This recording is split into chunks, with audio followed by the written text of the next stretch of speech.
ಕೆಂಗೇರಿಯ ವಿಶ್ವ ಒಕ್ಕಲಿಗ ಮಹಾಸಂಸ್ಥಾನದ ಶ್ರೀಗಳಾದಂತಹ ಶ್ರೀ ಶ್ರೀ ಶ್ರೀ ಚಂದ್ರಶೇಖರಾನಂದ ಶ್ರೀಗಳು ಕೊನೆ ಉಸಿರೆಳೆದಿದ್ದಾರೆ ಅನ್ನುವಂತಹ ಮಾಹಿತಿ ಸಿಗ್ತಾ ಇದೆ. ವಿಶ್ವ ಒಕ್ಕಲಿಗ ಮಹಾಸಂಸ್ಥಾನದ ಮಠದ ಶ್ರೀಗಳ ವಿಧಿವಶವಾಗಿದೆ. ಚಂದ್ರಶೇಖರಾನಂದ ಸ್ವಾಮೀಜಿ ವಿಧಿವಶರಾಗಿರುವಂಥದ್ದು. ಮಧ್ಯರಾತ್ರಿ 12:01 ಚಂದ್ರಶೇಖರಾನಂದ ಸ್ವಾಮೀಜಿ ಕೊನೆ ಉಸಿರನ್ನು ಎಳೆದಿದ್ದಾರೆ. ಮಠದ ಆವರಣದಲ್ಲಿ ಅಂತಿಮ ದರ್ಶನಕ್ಕೆ ಎಲ್ಲ ರೀತಿಯ ವ್ಯವಸ್ಥೆಯನ್ನು ಮಾಡಲಾಗಿದೆ. ಇವತ್ತು ಮಧ್ಯಾಹ್ನ 3 ಗಂಟೆಗೆ ಅಂತಿಮ ವಿಧಿವಿಧಾನವನ್ನು ನೆರವೇರಿಸುವುದಕ್ಕೆ ಸಿದ್ಧತೆಗಳಾಗಿದೆ. ವಿಶ್ವ ಒಕ್ಕಲಿಗ ಮಹಾಸಂಸ್ಥಾನದ ಮಠದ ಪೀಠಾಧಿಪತಿಯಾಗಿದ್ದರು. ಕೆಂಗೇರಿಯಲ್ಲಿರುವಂತಹ ವಿಶ್ವ ಒಕ್ಕಲಿಗ ಮಹಾಸಂಸ್ಥಾನದ ಶ್ರೀಗಳು ಚಂದ್ರಶೇಖರಾನಂದ ಶ್ರೀಗಳು ಕೊನೆ ಉಸಿರನ್ನು ಎಳೆದಿದ್ದಾರೆ.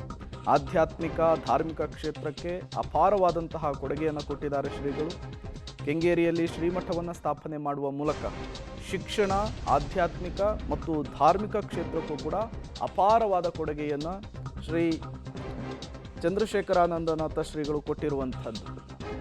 ಮಧ್ಯರಾತ್ರಿ 12:01 ಕೆಂಗೇರಿಯಲ್ಲಿರುವಂತಹ ವಿಶ್ವ ಒಕ್ಕಲಿಗ ಮಹಾಸಂಸ್ಥಾನದಲ್ಲಿಯೇ ಅವರು ಕೊನೆ ಉಸಿರನ್ನು ಎಳೆದಿದ್ದಾರೆ.